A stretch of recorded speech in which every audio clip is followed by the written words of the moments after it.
एक गरीब लड़की की शादी अमीर घर में।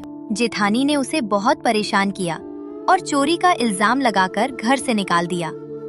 वो रोते हुए दुर्गा माँ के मंदिर जाती है। माता उसे खजाने के बारे में बताती है। फिर जंगल में उसे एक जादुई चिड़िया मिलती है। एक छोटा सा घर था। घर भले ही छोटा था, लेकिन वहां रहने वाले लोगों के दिल बहुत बड़े थे। उसी घर में रहती थी गौरी, एक ऐसी लड़की जो गरीब जरूर थी, लेकिन उसके संस्कार और व्यवहार इतने अच्छे थे कि पूरे गांव में उसकी मिसाल दी जाती थी। गौरी बेटा, जरा ये आटा गूंथ दे। आज मुझे सिलाई का काम जल्दी खत्म करना है। हाँ माँ, आप चिंता मत करो।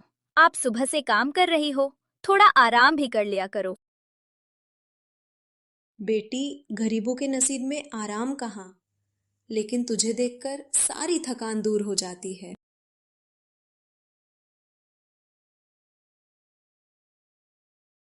आज फिर काम कम मिला, लेकिन कोई बात नहीं, भगवान ने चाहा तो सब ठीक होगा।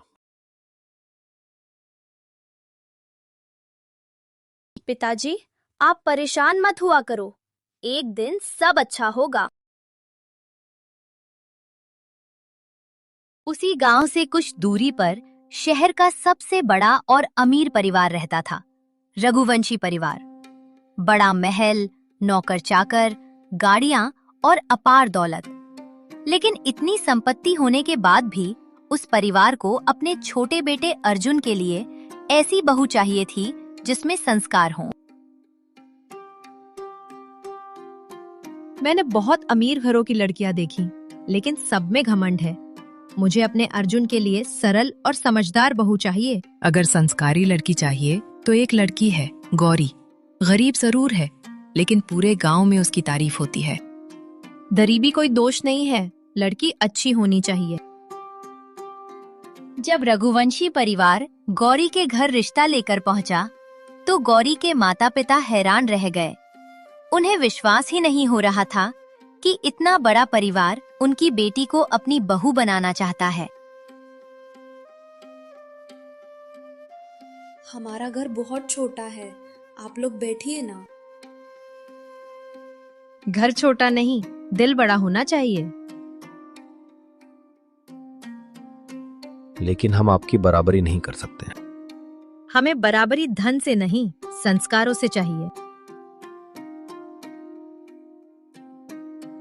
माँ, मुझे यही लड़की पसंद है।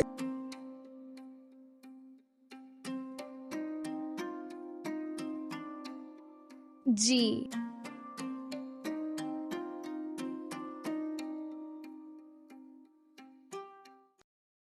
कुछ ही दिनों में गौरी की शादी अर्जुन से तय हो गई। पूरे गांव में खुशी की लहर दौड़ गई।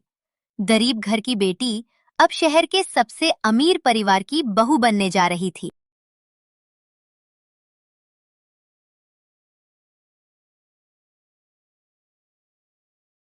बेटी, आज तू अपने नए घर जा रही है।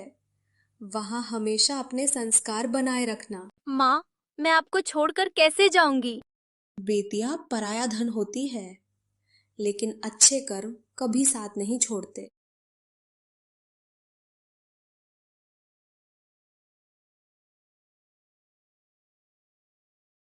गौरी पहली बार अपने नए घर पहुंची। इतना बड़ा महल देखकर उसकी आंखें खुली रह गईं। चारों तरफ चमक दमक, नौकर चाकर और आलीशान सजावट थी। हे भगवान, क्या मैं इस बड़े घर में सबका दिल जीत पाऊंगी? तो तुम हो नई बहू, बड़े भाग्यशाली हो, सीधे झोपड़ी से महल में आ गई। जेठानी जी, मैं सबका प्यार पाने की कोशिश करूंगी। प्यार पाना इतना आसान नहीं है, यहाँ हर चीज की कीमत होती है। अगली सुबह गौरी जल्दी उठकर रसोई में काम करने पहुंच गई।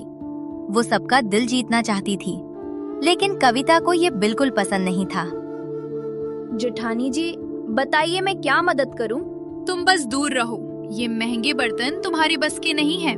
मैं संभाल कर काम करूंगी। गरीब लोग संभालना नहीं जानते, सिर्फ नुकसान करना जानते हैं। कविता के मन में गौरी के लिए नफरत बढ़ती जा रही थी।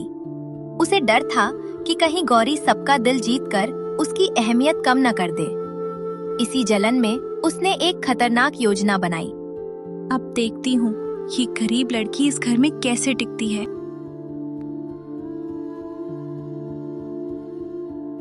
आज ऐसा खेल खेलूंगी कि सब इसके खिलाफ हो जाएंगे।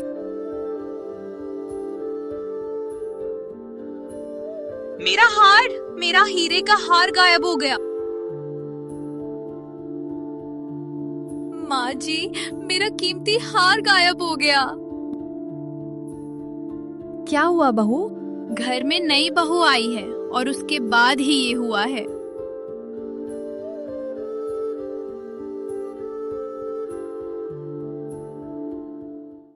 घर में सभी के चेहरे पर चिंता और शक साफ दिखाई दे रहा था।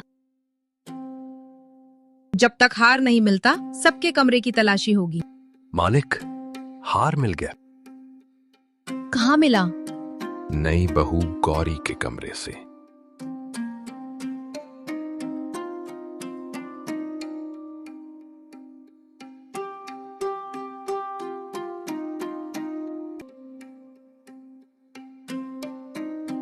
जैसे ही हार गौरी के कमरे से मिला, बिना उसकी बात सुने ही सबकी नजरों में वो दोषी बन गई। नहीं, मैंने कुछ नहीं किया, मुझे फंसाया गया है। अब मासूम बनने का नाटक मत करो। हमारे घर में चोरी करने वाले के लिए कोई जगह नहीं है। मुझ पर विश्वास कीजिए।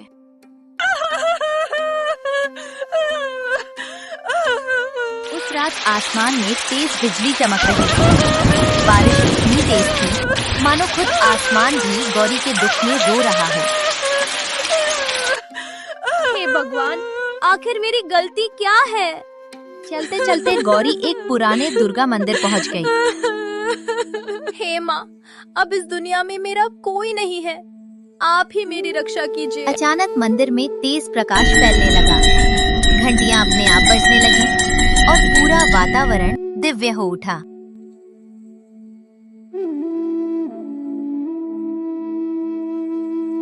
पुत्री, तुम्हारी परीक्षा समाप्त होने वाली है।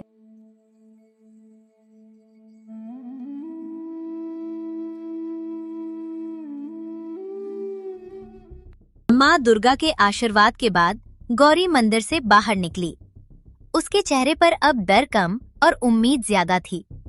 लेकिन सामने जो रास्ता था वो आसान नहीं था। गांव के पीछे फैला हुआ घना जंगल वर्षों से रहस्यमयी माना जाता था। लोग कहते थे कि वहां रात में अजीब आवाजें आती हैं और जो अंदर गया वो कभी वापस नहीं लौटा। लेकिन आज गौरी के पास खोने के लिए कुछ बचा ही नहीं था। उसने साहस जुटाया और जंगल की ओर कदम बढ़ा दिए। हवा तेज चल रही थी, पेड़ों की शाखाएं हिल रही थी। अचानक झाड़ियों में हलचल होती है। एक चमकदार सुनहरी चिड़िया उड़कर सामने आती है। उसके पंखों से हल्की रोशनी निकल रही है। गौरी ने ऐसी चिड़िया पहले कभी नहीं देखी थी। वो साधारण पक्षी नहीं थी, उसके चारों ओर दिव्य प्रकाश था। डरो मत गौरी, मैं तुम्हारा इंतजार कर रही थी।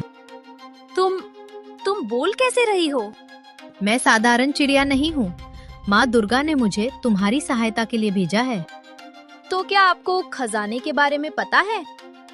हाँ, लेकिन खजाना पाना आसान नहीं है।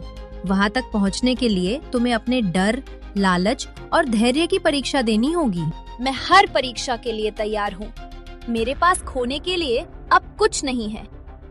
तो मेरे पीछे पीछे आओ, लेकिन ध्यान रहे रास्ते में जो भी दिखे बिना सोचे समझे किसी चीज को हाथ मत लगाना। दोनों जंगल के और अंदर बढ़ते हैं। अचानक रास्ते में सोने के सिक्के बिखरे दिखाई देते हैं। इतना सारा सोना! रुको, ये असली खजाना नहीं, सिर्फ लालच की परीक्षा है। जो इसे छूता है वो हमेशा के लिए पत्थर बन जाता है। धन्यवाद, मैं तो गलती कर ही देती। कुछ देर चलने के बाद गौरी और जादुई चिड़िया एक विशाल पहाड़ी के सामने पहुंचे। पहाड़ी के बीचों बीच एक पुरानी गुफा थी, जिसके दरवाजे पर अजीब चिन्ह बने हुए थे। क्या खजाना इसी गुफा के अंदर है? हाँ, लेकिन अंदर जाने से पहले आखिरी परीक्षा बाकी है। गुफा के सामने 3 दरवाजे उभर आते हैं। तीनों दरवाजे बिल्कुल एक जैसे थे, लेकिन सिर्फ एक दरवाजा खजाने तक जाता था, बाकी दोनों विनाश की ओर। गौरी, अब फैसला तुम्हें करना है, मैं तुम्हारी मदद नहीं कर सकती। अपने मन की आवाज सुनो। हे माँ दुर्गा, मुझे सही रास्ता दिखाइए। वो बीच वाले दरवाजे पर हाथ रखती है। जैसे ही दरवाजा खुला, अंदर से तेज सुनहरी रोशनी बाहर आई। गौरी की आंखें चमक उठीं। अंदर विशाल कक्ष था, सोना, हीरे, जवाहरात और प्राचीन खजाने से भरा हुआ। हे माँ, इतना बड़ा खजाना! ये खजाना सिर्फ उसी को मिलता है जिसका हृदय साफ हो। मैं इस धन का उपयोग सिर्फ अपने लिए नहीं, बल्कि जरूरतमंदों की मदद के लिए भी करूंगी। अचानक चिड़िया तेज प्रकाश में बदलने लगती है। रुको, तुम जा कहाँ रही हो? मेरा कार्य पूरा हुआ गौरी, अब तुम्हारी नई जिंदगी शुरू होती है। जिस गौरी को कल तक सबने अपमानित कर घर से निकाल दिया था,